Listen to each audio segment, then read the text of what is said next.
In our continuing study through the Sermon on the Mount, we come to Matthew chapter 6, verse 19. And before we get into these verses, today we'll be looking at verses 19 through 24. And then next week, Lord willing, we'll pick up at verse 25 through the end of chapter 6. But as we look at these two sections of the teachings of Jesus, there are a couple of terms that I want to define before we get into the study. The first is worldview. Now, the worldview, is how we view the world, how we look at things, how we evaluate things. And basically, you can boil down all of the worldviews to two groups. You either view the world from the perspective of the Bible, and you have a biblical worldview, or you view the world from the perspective of the world system. And in 1 John, John talks about loving the world. That's the world system. You can be in a conversation with somebody for 45 seconds, depending on the topic, and you'll be able to tell whether they have a biblical worldview or a worldly worldview, just by what their priorities are, what their values are, what their moral standards are. So worldview is critically important. The tragic thing that's happening in the church world is too many Christians have bought into the worldview of the world, and we're seeing what's happened in the church as a result of that. But flowing from love not the world, I need to talk to you a minute about the word worldliness. Worldliness is primarily a way of looking at life. It's a mindset. It's an attitude that exhibits itself in two ways. And these two ways are the two things that Jesus deals with in these next two sections of Matthew chapter 6. Worldliness can exhibit itself as a positive love for the world. And that's verses 19 through 24. You may remember 1 John chapter 2, verses 15 and 16, love not the world, neither the things that are in the world. And this positive love for the world is primarily expressed by our relationship to money, to the things, to the money of this world. The second aspect of worldliness is anxiety or worry with respect to the things of this world. And that picks up in verse 25, which Lord willing will be our study next week, where he says, don't worry about your life, what you're going to eat or what you're going to wear. He said, the birds know that God's going to take care of them and God's going to take care of you. So the worry with respect to the things of this world, Jesus addresses. So this week we're going to look at a Christian perspective on life as it relates to money. Next week, Lord willing, we'll look at the Christian perspective on life as it relates to worry related to the things of this life. So we're going to look at verses 19 through 24 and look at what Jesus teaches us about money. Do not store up for yourselves treasures on earth, where moths and vermin destroy, and where thieves break in and steal. But store up for yourselves treasures in heaven, where moths and vermin do not destroy, and where thieves do not break in and steal. For where your treasure is, there your heart will be also. The eye is the lamp of the body. If your eyes are healthy, your whole body will be full of light. But if your eyes are unhealthy, your whole body will be full of darkness. And if then the light that is within you is darkness, how great is that darkness? No one can serve two masters. Either you'll hate the one and love the other, or you'll be devoted to the one and despise the others. You cannot serve both God and money. If you have the King James, it says you cannot serve both God and mammon. So what's Jesus teaching us in this section about our perspective on money and the financial aspect of this world? Well, we need first to define the word treasure. Don't store up for yourselves treasures on earth. Your treasure is what claims most of your thoughts and your attention. It's what you think about, it's what you pay attention to. That is your treasure. And in verse 21, he tells us that our treasure will draw our heart after it. And we'll look at that in the next few minutes. But in this section, verses 19 through 24, there are basically two commands. First, he says, do not store up for yourselves treasures on earth. Whatever means the most to you is your treasure. The old preacher Alexander McLaren put it this way: a treasure is whatever each man thinks best, that which he most eagerly strives to attain, that which he dreads to lose, that which, if he has, he thinks he'll be blessed. But if he doesn't have it, he knows he's discontented. That's what your treasure is. The treasure is what claims your thinking, it what claims your attention. It's what you think, if I can just get this, I'll be content. Jesus says, don't store up for yourself treasures on earth. And there's an interesting nuance to the phrase store up that Jesus uses in this verse. It means don't store horizontally. There are other times when he uses a word store up that means to store up vertically. So, well, we put everything vertically instead of horizontally. No, he's talking about this. When they talked in the first century about storing things up vertically, they meant it was an active relationship, and when you stored something up vertically, you were keeping it ready to use it. It was there for you to use. It was there ready to work. It was there ready for activity. If you laid up something horizontally, by that, they meant a very passive relationship, and it basically meant just to hoard things or accumulate them just for yourself. So, two different things.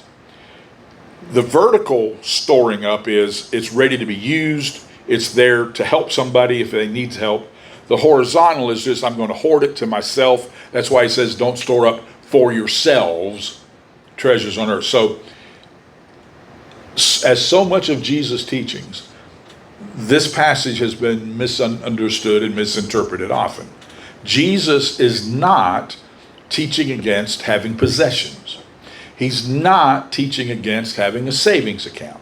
He's not teaching against saving for your education or saving to buy a house or saving to buy a car. He's not teaching against having a retirement account. What he is teaching against is just selfishly accumulating the things of this world just for yourself. So we need to make sure that we understand that. He's not saying it's wrong to have a retirement account or a savings account if you can have one. He's not talking about that. He's talking about selfishly accumulating things just to have more stuff. And he gives us three main lessons when he says that.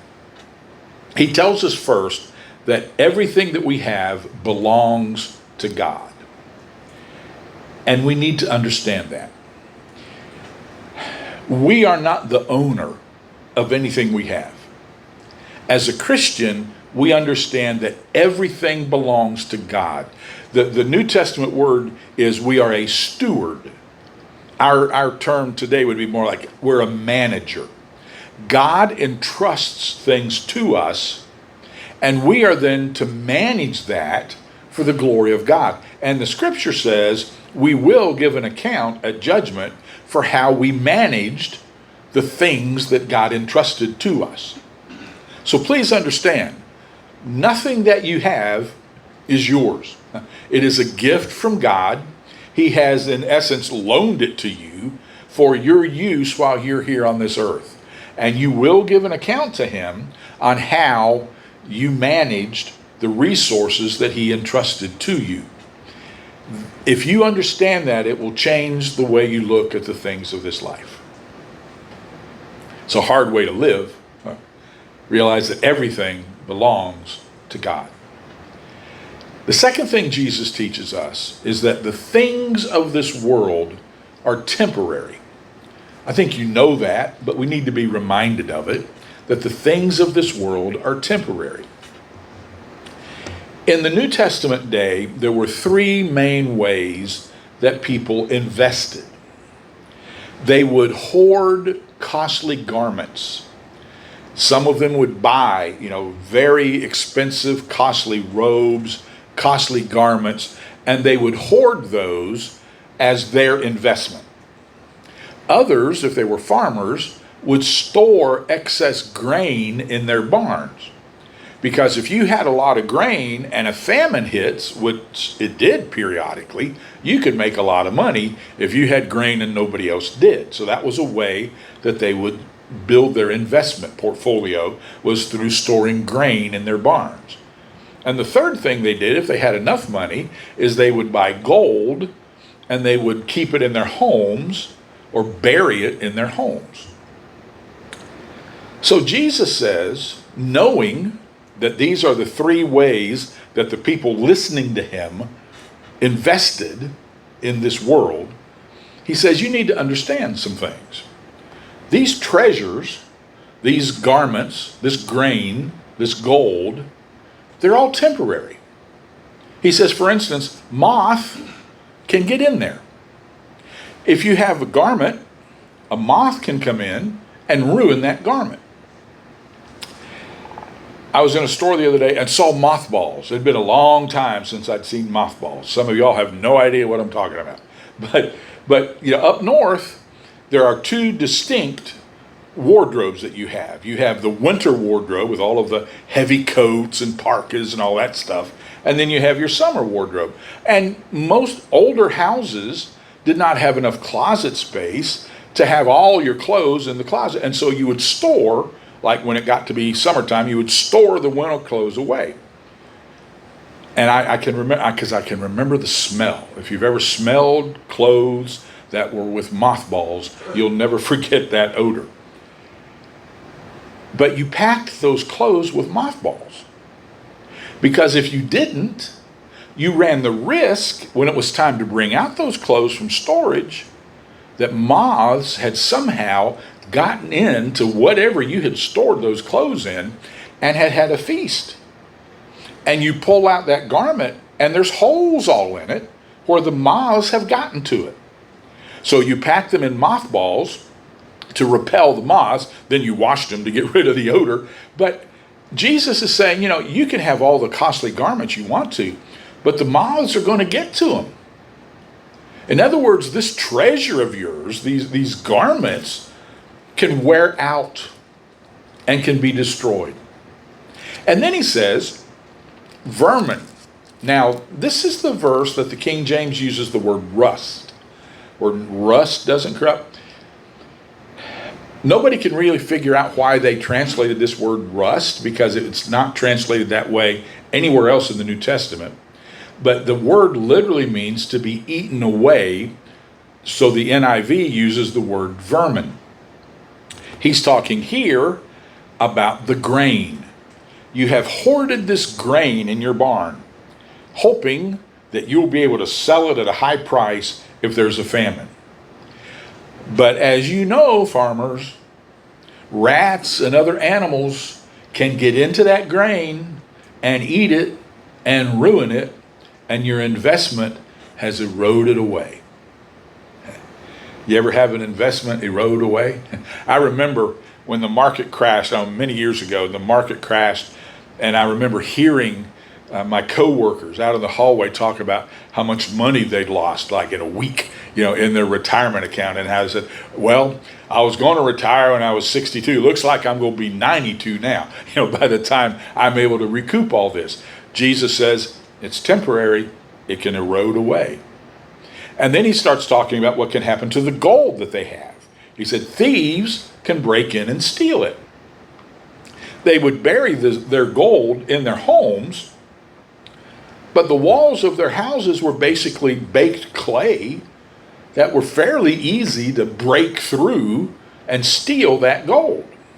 And so Jesus is saying to his listeners, regardless of how you think you're storing up for yourself treasures, they're all temporary. They can be stolen from you, they can erode away, they can be eaten up. It's all temporary. But then he moves from the practical aspect to, if you will, the more spiritual aspect of his treasures. And he says that the things of this world can come between you and God. And that's the challenge. The things of this world can come between us and God. And in verses 21 through 24, he talks about that. You may remember from earlier studies that the word soul in the scripture includes our mind, how we think, our will, how we make decisions, and our emotions, how we react to things, and how we control our feelings. Jesus addresses our mind, our will, and our emotions, and how they can be impacted by focusing on laying up for ourselves treasures on earth. In verse 21, he says, where your treasure is, there your heart will be. That's your emotions. Your emotion follows your treasure. When I was in 7th grade, we lived for a year in a little town in Ohio. And it was, my mom and dad, my 2 sisters and I. And right next door to us was an elderly couple. I don't know how old they were, but when you're in 7th grade, they were old. Probably my age, but they were old. They were retired, and they had no children. They really had no family. And so, and I don't know how we met them, but somehow they kind of adopted us kids. And, as the 7th grade boy, I would shovel the snow off their sidewalks and clean their driveway when it snowed, and I'd mow their lawn when it was lawn mowing time. And kind of in exchange for that, our folks would allow us kids, we did not have television in our home, they'd allow us to go next door to them, and they seemed to love having us around. And, we'd watch Gilligan's Island or whatever the TV shows were at the time. And, that was kind of a cool thing that we did, and they kind of adopted us. In fact, they left us money in their will, and the money that they left me was enough to help make it possible for Donna and I to pay for our wedding. So, it was a blessing all the way around. But we would go over there, after supper, and I think it was at 6 o'clock. I'm not quite sure, because that was a long time ago. But everything stopped at 6 o'clock. The television went off, and the man pulled out this ledger and turned on the radio and listened to the stock report. That's how old I am. You had to get it from the radio. And he would listen to the stock report, and he'd make notes in his ledger on how his stocks did. Because where your treasure is, that's where your heart's going to be. If you have a very close friend who is going through tragedy in their life, it breaks your heart. You might lose sleep over it. But you can read something in the news about something you don't have any idea who those people are, and it hardly affects you. Because where your treasure is, that's where your heart's going to be. Jesus is not saying that's wrong. He's just saying that's the way it is. Your heart follows your treasure. Therefore, be careful what your treasure is. Because where you place your treasure is where your emotion is going to go. The second thing he talks about is our mind, how we think, how we see things, and that's when he uses the illustration of the eye. It's how you think. It's how you see things. It's how you perceive things.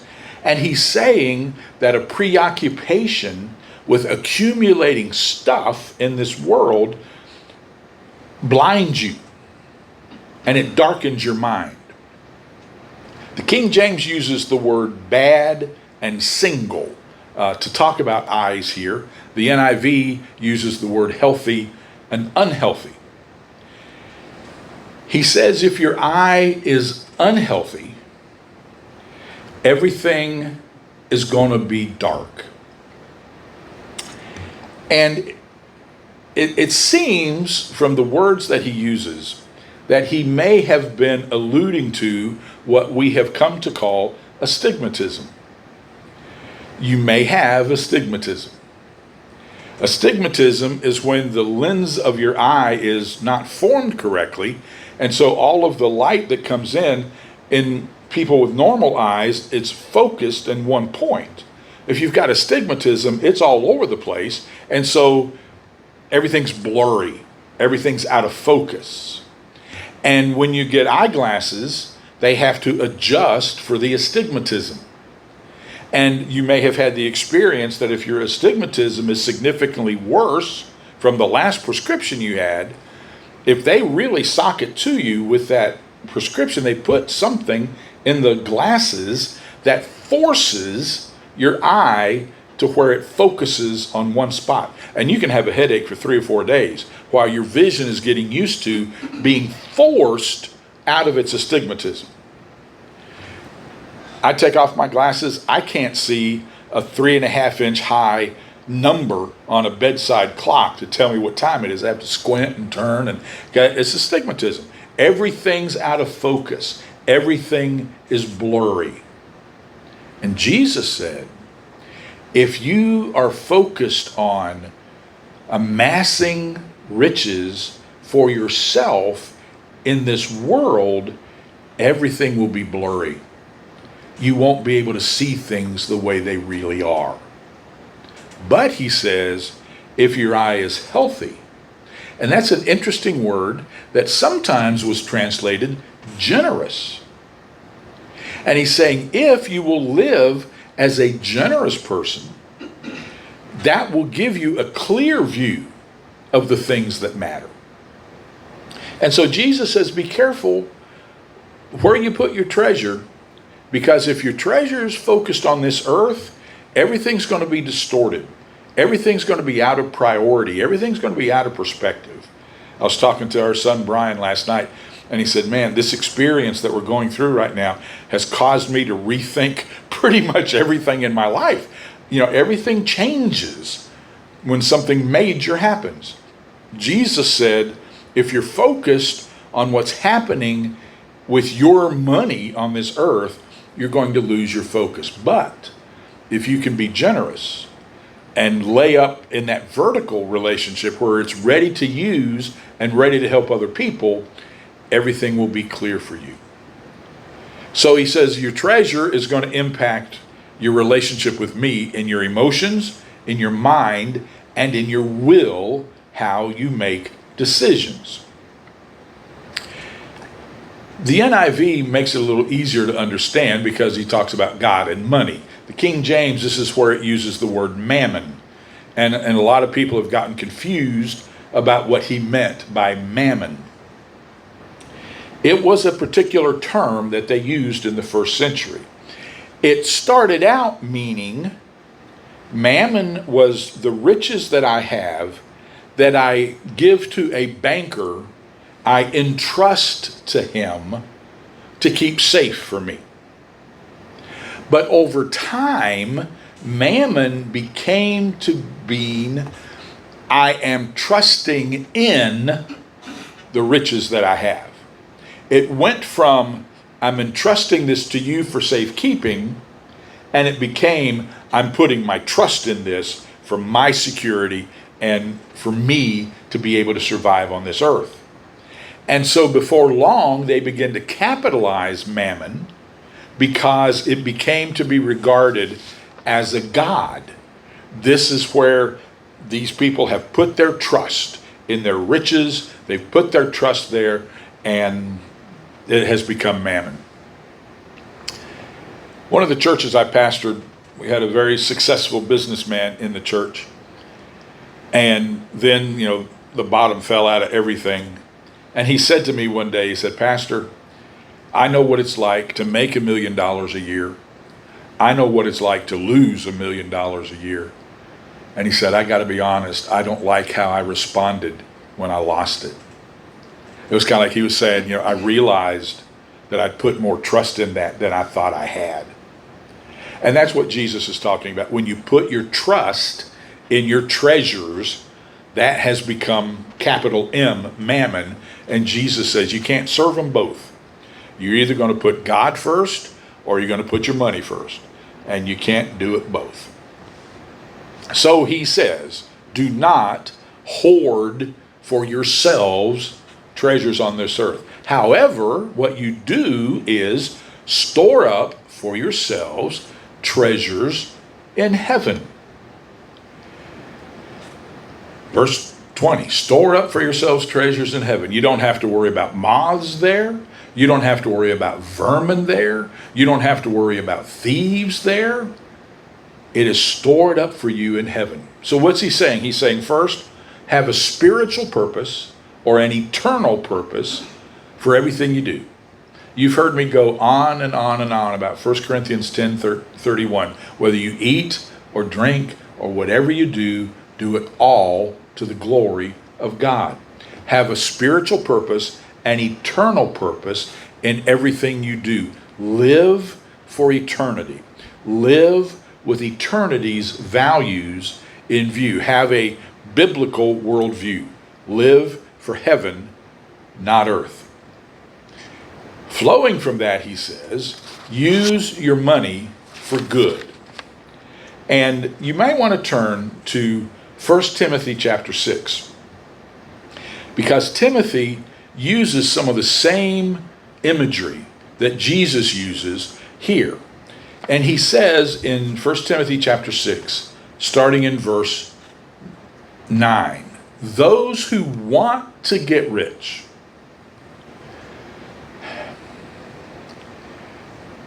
I have found that sometimes the people who aren't rich but desperately want to get rich have more trouble in this area than the people who are rich. But Paul says, Timothy here, warn those who want to get rich. They fall into temptation and a trap and into many foolish and harmful desires that plunge people into ruin and destruction. For the love of money is a root of all kinds of evil. Not money, the love of money.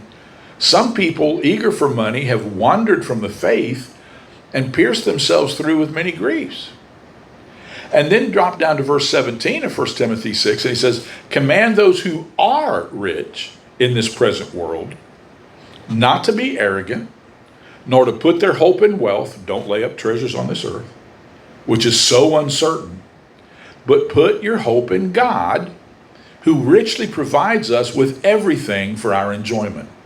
Command them, and here's how you lay up treasures in heaven. Command them to do good, to be rich in good deeds, to be generous, and to be willing to share. In this way, they will lay up treasure for themselves as a firm foundation for the coming age, so that they may hold of the life that is truly life. In other words, Paul writes to Timothy and he says, you may remember the Sermon on the Mount where Jesus said, lay up for yourselves treasures in heaven. Tell them, here's how you do it. Do good. Be rich in good deeds. Be generous. Be willing to share. Lay up for yourselves treasures in heaven. In a sense, he's saying, if God has entrusted money to you, use it in such a way while you're here on this earth, so that when you get to heaven, there will be people there who have benefited from your kindness and your generosity here on this earth. Because ultimately, only the eternal matters. Everything that we put our hope in on this earth can be taken away. Only the eternal ultimately matters. Another verse that picks this up is 1 Peter chapter 1, verse 4. The King James says, God's called you to an inheritance incorruptible, it won't decay, undefiled, and unfading. It's always fresh. The NIV says that God is giving you an inheritance that can never perish, never spoil, never fade, kept in heaven for you. So where's your treasure? What's commanding your attention? What's commanding your thoughts? How are you viewing money? Again, Jesus is not saying it's wrong to have a savings account, it's wrong to have a retirement account. He is not saying that. What he is saying is, don't just hoard things to yourself for your own selfish use, but use what God's entrusted to you to bless other people, because only the eternal matters. And God has called us to an inheritance that can never perish, that can never spoil, that can never fade, kept in heaven for us. There's an old poem that says, only one life, 'twill soon be past. Only what's done for Christ will last. The second big challenge that we face as believers in this world is worry about the stuff of this world. And Jesus picks that up in verse 25, and Lord willing, we'll do the same next Sunday. Father, we ask you to help us have your clarity on this subject. I'm sure that some of us may have the question, well, how much is too much, and how much is all right for me to have? And Lord, you just show us how we need to respond to this. Help us, Father. You've told us we need to provide for our own families, or we'd be worse than infidels. So help us to be responsible in providing for our families, in doing intelligent things financially. But at the same time, Father, help us to keep the perspective of knowing that it can all disappear in a very short period of time. And what really matters is what we're building for eternity. So help us, Father, to keep our perspective clear. Help us to keep our eyes fixed on you. Help our treasure to be in heaven, so that our hearts will be aimed toward heaven, so that our vision will be aimed to heaven as we look to Jesus, the author and finisher of our faith. Help us to be good managers of what you've entrusted to us. And now may the Lord bless you and keep you. May he make his face shine on you and give you his peace now and evermore. Amen. Thanks for tuning in. Thanks for being here today. God bless you. Go in peace.